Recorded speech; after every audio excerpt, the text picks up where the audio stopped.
সবচেয়ে বড় কথা, যদি আমাদের সময়ের সাথে কন্ট্রোল না থাকে তাহলে ওয়াচিং সবসময় আমাদের জন্য ভালো নাও হতে পারে, বরং প্রোকাস্টিনেটিং, বা আপনারা প্রোকাস্টিনেটিং নেটে সার্চ দিয়ে দেখতে পারেন যে প্রোকাস্টিনেটিং মানে দীর্ঘসূত্রিতা এবং অলসতা তৈরি করার একটা জায়গা হতে পারে। সুতরাং যত বেশি বই পড়বেন সেটাই ভালো।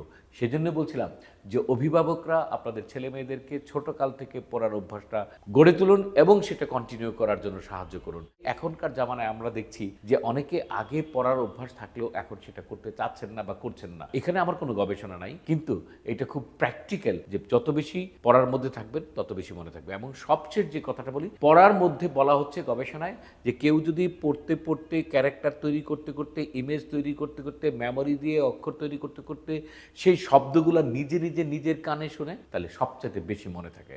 তাহলে পড়া এবং সেটা শোনা ভিডিও দেখার চেয়ে ওয়াচিংয়ের থেকে বেশি স্মৃতিশক্তি তৈরি করে।